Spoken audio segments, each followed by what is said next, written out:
Hey guys, it is about time for another Reddit fantasy challenge.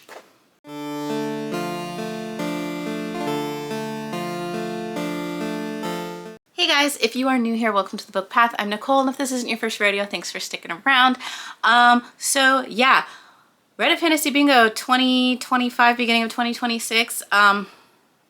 Epic fail.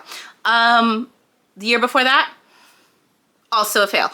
Does that deter me from doing it again? Absolutely not. We are back for more, and hopefully third time's the charm on this one. I am even wearing my wonderful Take a Look, It's in a Book spin-off Reading Rainbow because we're gonna get some good vibes. This is not an official one, by the way, so don't, come at me. I found this on Amazon. I absolutely loved it because to me and my childhood, Reading Rainbow and LeVar Burton was like everything. So yes, we are trying to bring in the Reading Rainbow encouragement vibes with a sort of theme. But anyway, for those of you who don't know, Reddit Fantasy Bingo is a bingo board challenge where every year the creators give you a bingo board that has various prompts on there. Now, the goal is to get a bingo or do a blackout board. There is a regular mode, there is a hard mode. I tried hard mode right off the get-go. It was hard.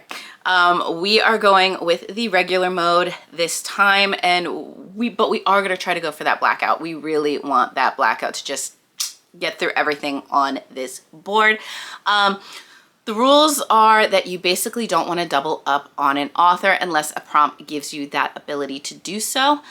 So if you read, I don't know, if you read Daniel L. Jensen for one thing, you cannot choose another Daniel L. Jensen book for the rest of the prompts. Unless it's something like there's a short story prompt every year. If she was one of the authors in that short story anthology, you can pick one of her books for one of the other prompts. That's like the reach around, if you will, for that. There is also the option to replace only one square on the board with a different square from any of the previous bingo boards. That's kind of a little bit of a cheat for you to be able to do, but you can only do one square. So there are a whole bunch of squares, as you can see. We're going to take them one by one with their prompt and what book we are trying to do. Now, obviously, there have been other times where halfway through I have switched out some books. I think I've got a pretty decent listing of books for this. Some of them I have pulled from like my Romanceopoly or my Romance Bingo prompts. So we will be like stacking these books for multiple prompts. So I would have to read them anyway. So why not? But let's go ahead. Also, side note, very important. It is good to know that the Fantasy Bingo starts April 1st, 2026, so it has already begun. I have already started working on some things around this time, but it goes until March 31st of 2027. So you have a full year to get all these done, to get at least one bingo or to try to go full throttle and get the entire bingo board. So we are going to try to do that. You can also not double up on your books. One square equals one book kind of thing, just kind of like the author. So let's go ahead and get started with our first row. So first row, right off the bat, we have a trans or non-binary protagonist, which is for the easy mode. It is story features a trans or non-binary protagonist. The protagonist must not be an alien or a robot. We're gonna ignore the hard mode on there because we're not doing hard mode. This was one that I ended up using my change out square. I have nothing against the theme for this. I just don't have a lot of books for this. And one of the things I'm trying to do is read more off my shelves and less off of buying new books for specific prompts or things like that. So I ended up changing this one, and I changed it with a square from the 2017 bingo board, which was to read a sequel book, something that is not the first in a series. And for this one, I have chosen Psycho Fae by Jasmine Moss. This is book 2 in the kind of Shifters reverse harem series. Actually, it's called The Cruel Shifterverse on the back. This is known as the Cruel Shifterverse trilogy. So I have book one, which is Psycho Shifters. I have not read it yet. I know it is slated for, I think it's Romance Bingo or Romanceopoly or all of the above. So once I read that, I can then tackle this one, and this will be my sequel pick square. I'm not going to read the blurb on it because obviously it is a sequel, but like I said, it is kind of a shifter academy or school with a reverse harem kind of paranormal romance. So next up we have Judge a Book by Its Title. Read a book based on the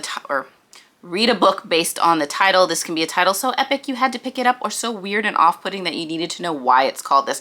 I had the perfect book for this because this is legitimately why I picked this book up and got it. I know I'm using it for I think it's Romance Bingo or Romanceopoly or one of the other challenges, but yes, it is already being used for one.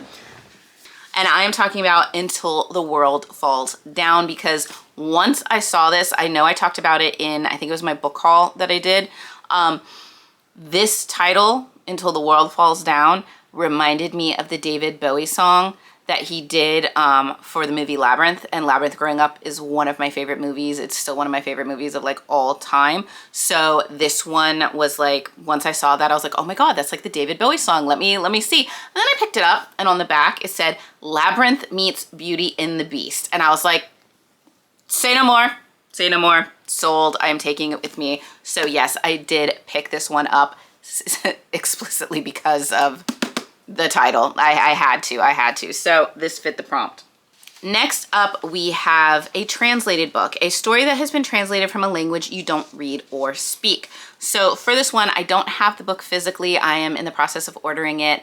And for that, I have picked up Exholic Omnibus #1. Now, Exholic is one of my favorite animes of all time, and I had been wanting to read the manga just to see how it, was with the story, because sometimes they condense things, sometimes they leave things out, but I really do love Exholic. I love it so much that I even have my own Mokana. This is literally from Exholic right there. So there are, if you ever watched it or you've seen it, there are two Mokanas. There's black Mokana and white Mokana. I do not have white Mokana yet. I have to go and get it, but this was a gift from my little bro many years ago, and I love him. He is just the cutest little thing. But yes, so I will be getting that omnibus, and I know because it is a manga, it was originally published in Japanese, which I do not speak. I think it's a beautiful language. It's a lot, and my brain cells don't function like they used to when I was younger, but I do want to read it, so we're getting that one for this prompt. Next up, we have a small press or self-published book. This is a book that is published by a small press, not one of the big 5 publishers or Bloomsbury, or it is a self-published book. You can look up the big 5. I had to look up the big 5 for this. And you can only count it for the square if you read it before it was traditionally published. So little detail on that one there. For me, I have chosen to read What Lies Beyond the Veil. This is by Bramble, and when I looked it up, it said Bramble was a small indie publishing company. So I'm going by that, okay? If somebody wants to at me in the comments, then let me know, and then I'll know. But at the time when I was looking up things for this, it said that that was a smaller publishing company. So I'm gonna go ahead and go with that and read this book. And I just realized I was speeding through things and I didn't really read or tell you a little bit about the synopsis. So let's backtrack a little bit for our confusion. As the World Falls Down, or yes, Until the World Falls Down, like I said, it was Labyrinth meets Sleeping Beauty, or I mean Beauty and the Beast, where you have a girl that makes a desperate wish for love.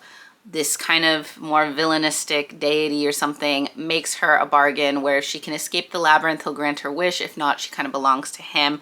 So it is a race against time with a possible, I don't know, enemies to lovers, but also the kind of growing romance that's going on between them as she does it. So it definitely does have that kind of your prisoner, captor, Beauty and the Beast type, because he is a little bit of a darker villainistic character, as well as the David Bowie Labyrinth, where you got to escape the labyrinth. So that is that one.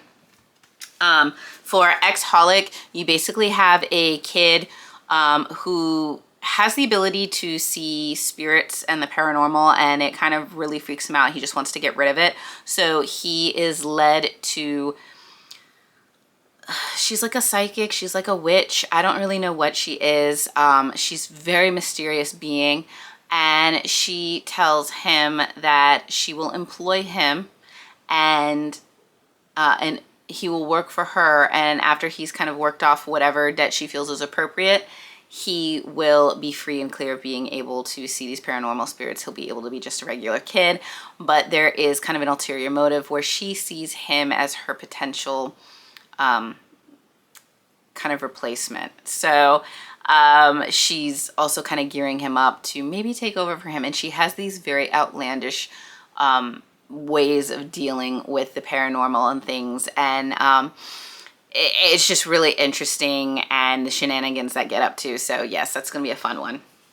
And then for the What Lies Beyond the Veil, it has basically a fae kingdom where there is a veil separating the, like, it basically says there was there used to be this fae pantheon of gods, and there was a war or something happened, and now there are new gods that demand worship.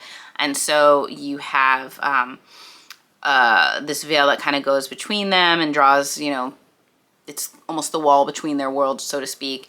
And the veil shatters, the fae are released upon the world once more, and you kind of have all heck breaking loose. And the Wild Hunt, our main character is part of the Wild Hunt. She's got this, I think it's like a friends to lovers thing, but aka all this kind of chaos going on. I will do better on the picks from books going forward, but I know I've covered, like I said, a lot of these in other challenges. So next up, we have Unusual Transportation. The story includes a surprising method of moving from one place to another. By unusual, I mean that it's out of the ordinary in real life and uncommon in the book's broader genre.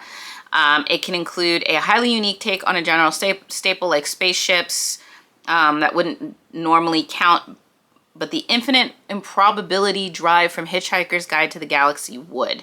Or be completely original mode of transit like auto ducks in The Undertaking of Heart and Mercy. I don't know that book at all. So I did look for what they were talking about in this one. And one of the things that they mentioned was The Night and the Moth by Rachel Gillig, that there might be one or two characters that have interesting, I guess, teleportation type magic that uses specific items that you don't see every day.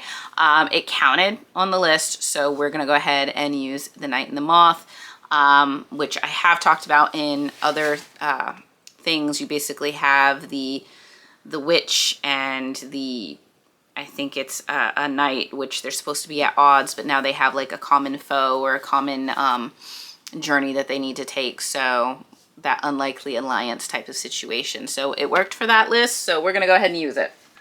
For our second row, we have a book that deals with the afterlife, a story that deals with the realm of the dead. This could be communicating with the dead, spirits transferring over, or being set in the afterlife itself. I already have this being used for a different challenge, and that is For Whom the Bell Tolls by J.C. Lynn. This is basically all about a girl who has passed away. She is now in the afterlife, and how different it was than she thought it was going to be. She is trying to avoid hell, basically.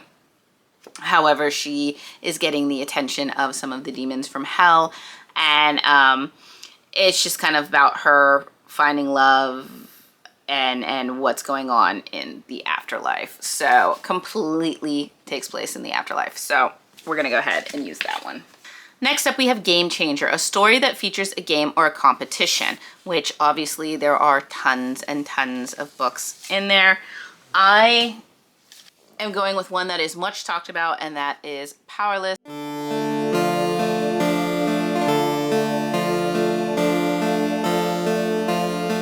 Next up, we have Vacation Spot, a story that takes place somewhere you'd want to visit, either fictional or non-fictional. It's subjective as everyone has different tastes. A cozy cottage at the edge of the sea, a mansion in the fantasy Alps, a cruise ship in the stars, anything you can count as long as you would enjoy visiting this world. So it's up for interpretation. It is up for interpretation. I am doing Zodiac Academy, The Awakening, as told by the boys. It's been a while. I've been wanting to finish this series. I've read a few books in it, but I want to go back to Zodiac Academy and see, what did the boys think?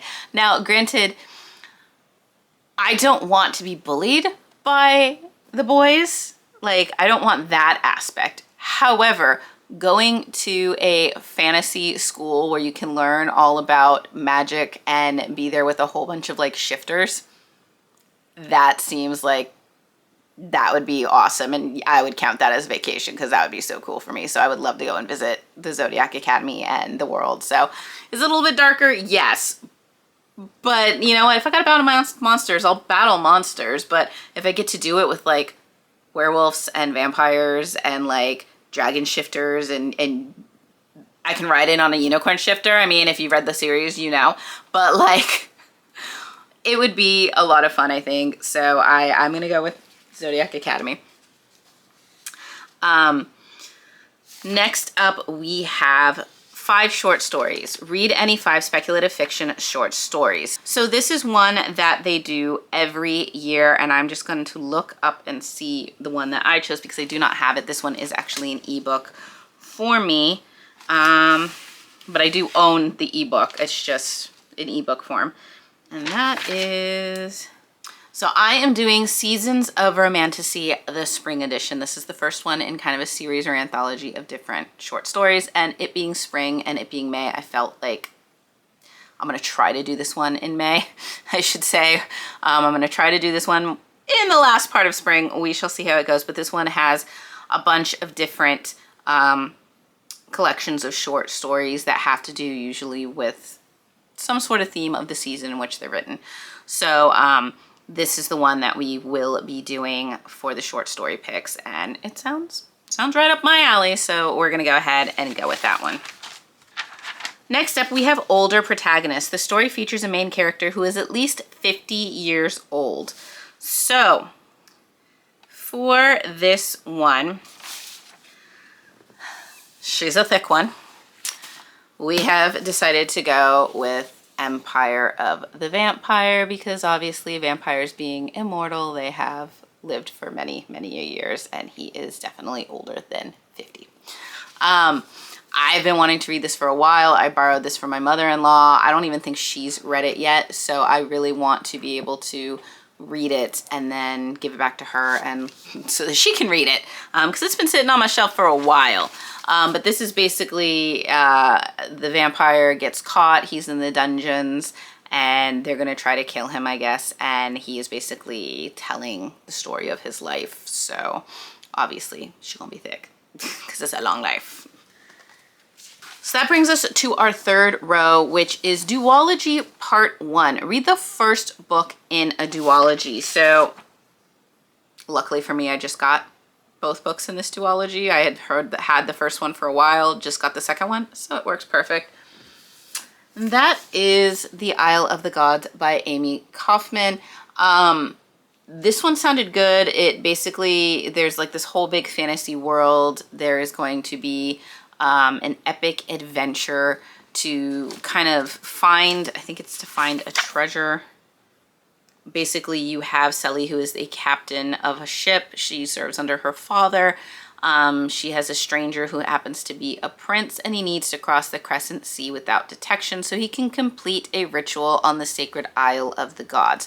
So in order to do that, it says, but what starts as a leisure cruise will lead to acts of treason and sheer terror on the high seas, bringing 2 countries to the brink of war, 2 strangers closer than they thought were possible, and 2 dangerous gods stirring from centuries of rest. So sounds really, really good, and it is the first book in the duology. Next up, we have an R Fantasy book club or read-along book. Tackle any of the past or active R Fantasy book clubs or past or active R Fantasy read-alongs. I ended up having to look at their list for what they had, and for that, I am choosing, because I had it, An Unkindness of Magicians by Kat Howard.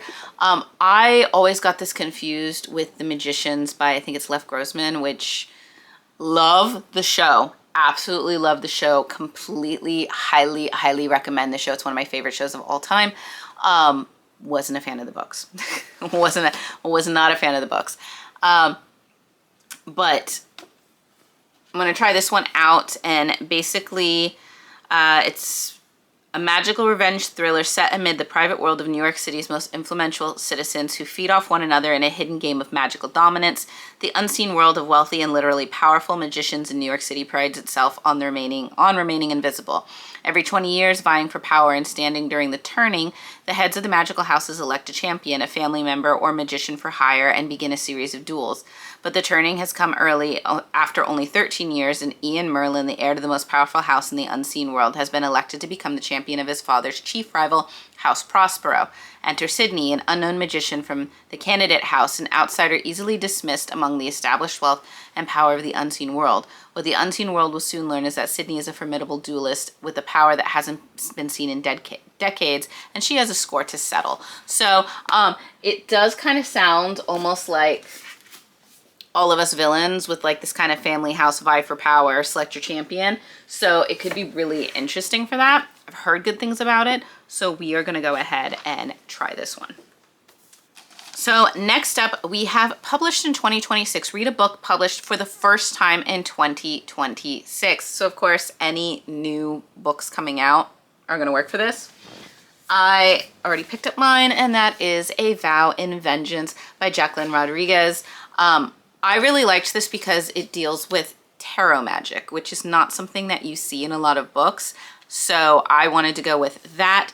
But basically, there are mortals that are chosen to journey to the immortal realms, and that they have to basically endure and survive whatever's going on this island, and she has to compete. And of course, she's going to compete against a prince that there may or may not be romance with. So that's the easiest way to describe that one, but we are going to use this one for a book published in 2026 for the first time. Next up, we have Explorers or Rangers, which is a story that features an explorer, a character who travels and investigates the unfamiliar region, or a ranger, a wilderness or forest-oriented warrior, frequently specializing in things like stealth, bows, tracking, and other hunter-related skills. So for this one, I am going and choosing A Wizard of Earthsea by Ursula K. Le Guin. This is an older book. I am familiar with Earthsea. I had seen some of the TV shows in the, I think it was the late 90s, early 2000s.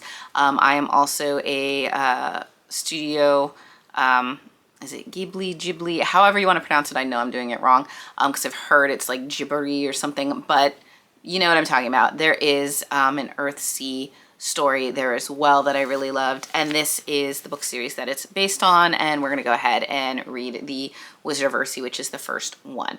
I found this on audiobook, so I'm going to go ahead and listen to this one, but you basically have my understanding is a young boy turning into a wizard and exploring the whole world kind of around him, all of Earthsea, if you will. So works for explorers. It was on the list as a recommendation for it, so works. We're going with it. That's what we're doing. Next up, we have Duology Part 2. Read the second book in a duology. For this square, you are allowed to read from the same author you used in Duology Part 1 without violating the no repeat author rule, which is fantastic because we have book 2, which is The Heart of the World by Amy Kaufman. Obviously, this is the sequel to Isle of the Gods.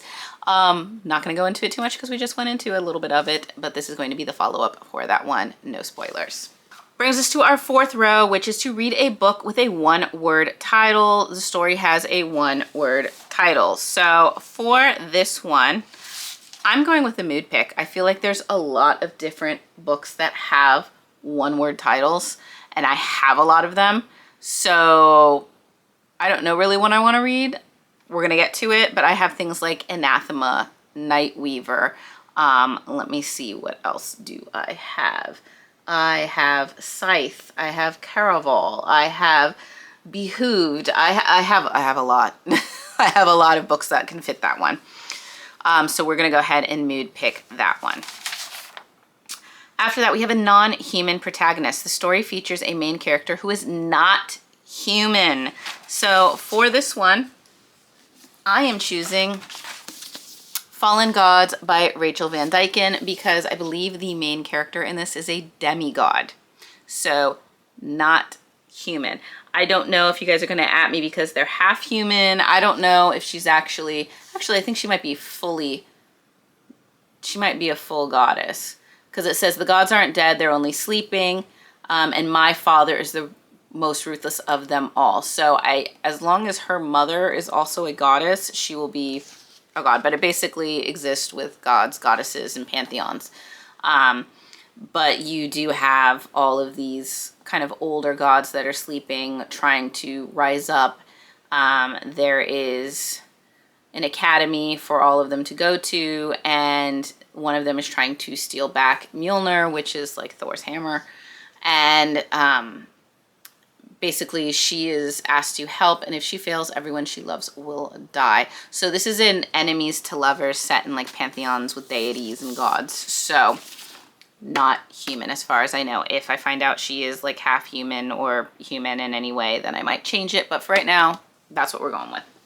After that, we have middle grade. Read a middle grade book intended for readers aged 8 through 12. So I have this because I have a bookshelf for my younger kiddos to pick up books and read from there.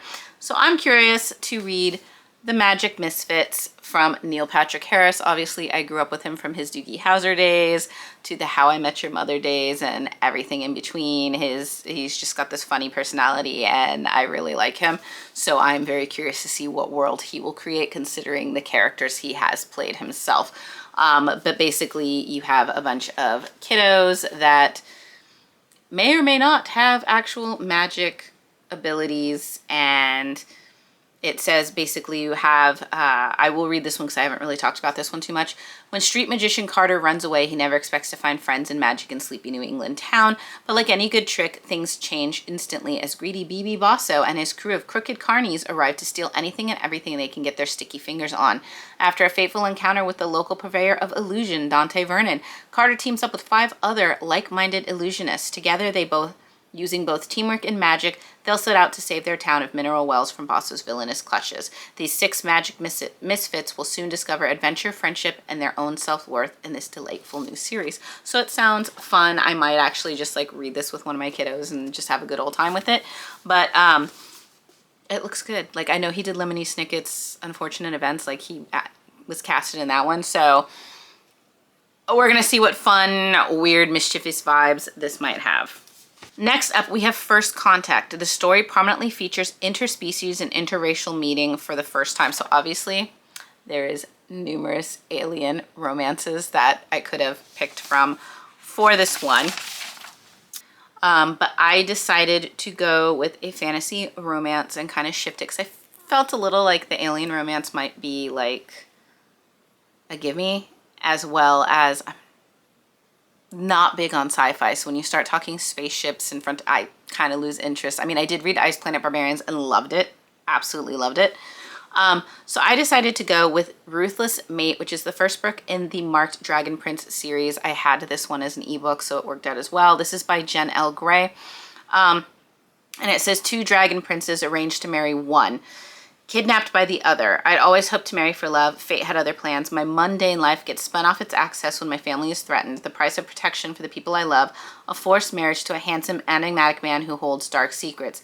He's fighting a war I didn't even know existed. Thrust into a world of the supernatural, I'm kidnapped by his brother, and now I've become a pawn in their sinister game.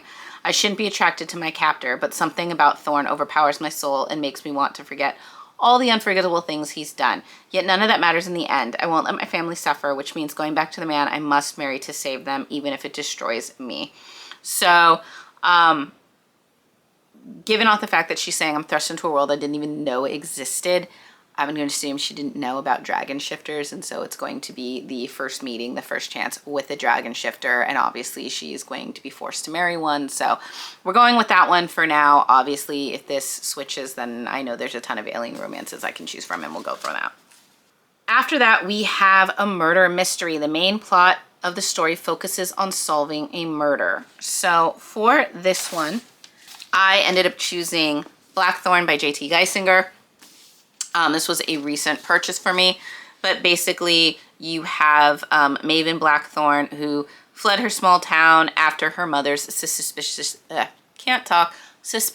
death. So obviously now she is back in the small town trying to solve the murder of her mother and what secrets may unfold with that in this kind of magical fantasy paranormal romance. I think that's what it is. But yes, so we're solving the murder of her mother. So murder mystery counts. Now we are down to our last row. And for this, we have The Cat Squasher. Read a book over 500 pages in length. An omnibus book, multiple novels in one volume, doesn't count. So like The Exholic wouldn't have counted. Like I couldn't do volume 2 for this one. Now obviously I already have Empire of the Vampire. I could have chosen that one for this one, but we already have that one. So we are picking another one who has been on my bookshelves for a while and I've heard really good things about it. I did read a few chapters before, but I didn't end up finishing it because I just ran out of time. So we are reading Malice by John Gwynne. This is kind of a fantasy world series, gives off major like King Arthur vibes to me. But just whole fantasy world, various POVs with various different agendas set in this fantasy world where there is kind of a war brewing. There are some fantastical creatures and elements in it. But like I said, there's different characters with parallel storylines that I'm sure are going to converge at some point. I've heard really, really good things about this series. I have kind of the other trilogy that is like a companion to this series, but I want to read this one first, and this is the first book in that one, so we are going with this one. And it is like, it is 627 pages, so yes, well over the 500 mark. After that, we have Feast Your Eyes on This. Food or meal is significant to the story's plot. So for this one, I ended up having to take a look at and see what kind of fantasy books and see if I had anything on my shelves that would fit. And I do. And it's already slated to be read for another challenge, so we're going to duel up on that one. And that is Spinning Silver by Naomi Novak. This is kind of a Rumpelstiltskin mixed with some other fairy tales retelling in like a snowy land. But I did hear on the list that there is a lot of talk about the foods and the meals that they eat in this. So we're gonna go ahead and use it since it was on the list. Next up, we have Published in the 70s. Read a book that was first published anytime between 1970 and 1979. This one was a little bit harder for me because the writing style of anything prior to like the 90s, when we started kind of getting this reboot of fantasy that just started leaping off, a lot of the fantasy is written very much in languages that I don't follow very well, like Tolkien and things like that. They're very descriptive, very big on the landscapes, very, I guess the word would be like verbose, but I did find one, and that is The Sword of Shannara by Terry Brooks. This is the Sword of Shannara Chronicles, or the Shannara Chronicles. Yes, there was a TV show. I did watch the first season. I really liked it. And then, of course, they stopped making the series. So I want to read the story and see how much of it was like the show. It's been many, many years since I've seen the show, so it's kind of out of my mind. But you basically have, living in the peaceful, shady Vale, Shay Almsford knew little of the troubles that plagued the rest of the world. Then the giant foreboding Alanon revealed that the supposedly dead warlock lord was plotting to destroy the world. The sole weapon against this power of darkness was the Sword of Shannara, which could only be used by the true heir of Shannara. Shay, being the last of the bloodline upon whom all hope rested, soon the Skullbearer, dread minion of the evil, flew into the Vale seeking to destroy Shay. To save the Vale, Shay fled, drawing the Skullbearer after him, and then it just kind of leaves off as that. So it's going to be very interesting, and we'll see how it goes. I did find the audiobook of it, so hopefully that will make it a little bit easier in case it does get verbose. It'll be more for me to listen to while I do things instead of trying to like sit there and actually concentrate on the page. Next up, we have politics and court intrigue. Politics are essential to the story's plot. This covers everything from royalty, elections, and wars to smaller local politics. For this one, I have chosen We Who Will Die by Stacia Stark. This is basically, you have like this gladiatorial arena with vampires and this kind of vampire world where you have a girl, Ariel, who she's basically ends up in a magically binded vow to kill the emperor, and she needs to do it by entering the Sundering, which is an arena where the fastest, strongest, and deadliest survive long enough to be selected for the emperor's elite guard. So it does have, like, it is a vampire world, but it does have that Roman political kind of factions and systems, so that's going to play a part in this, on, you know, what's kind of going to go and happen there. So this one should work for that. And last up on our new fantasy bingo challenge is to read a book from an author of color, a story written by a POC or person of color. And for that, I am reading The Last Tale of the Flower Bride by Roshani Chokshi. So I've heard really good things about Roshani Chokshi's writing. Lots of people have written wonderful reviews of a lot of her books. I know that her mother is Filipino and her father is from India, so she has various ethnic backgrounds to her. And I am looking forward to reading this one. It sounds really good. You basically have a man believing in fairy tales. He marries a beautiful, mysterious woman. He's a scholar of myths. She's an heiress. And that she makes him promise to never pry into her past. But when they go to the girl's childhood home, known as the House of Dreams, he will find himself unable to resist investigation. And so he's going to be pulled into the wife's secrets. And there it says, through the tapestry of secrets woven around dangerous shards of truth, Chokshi crafts an atmospheric fever dream of a novel about love, lies, secrets, betrayal, and the stories we tell ourselves to survive. So he has to try to discern between reality and fantasy. And so it just sounds really, really interesting. So we are going to go with this one as our final pick for Fantasy Bingo. So there you have it. That is going to be our board for the new Fantasy Bingo Challenge. A lot of them are ones that I'm wanting to read or slated to read for other challenges. So hopefully that will make it a little bit easier, and this will be the year we conquer this challenge. I swear to God, like we're going to conquer it. We have to. It has to happen. Third time's the charm. Has to happen. So let me know in the comments below if you are joining the bingo challenge and what books you're reading. Let me know if there are any books on here that you have read that are going to be fantastic, as well as possibly some alternates for some of these prompts that I might not know about, or if the one I'm reading works out to not be for that prompt, maybe you suggested something that will fit it for me and I can use that. But yeah, hopefully we will complete this one.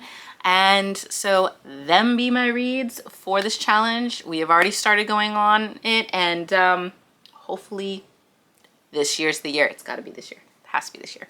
But other than that, I hope you guys are doing well. I hope you guys are taking care of yourselves. So stay warm, stay cool, stay safe, stay healthy and hydrated.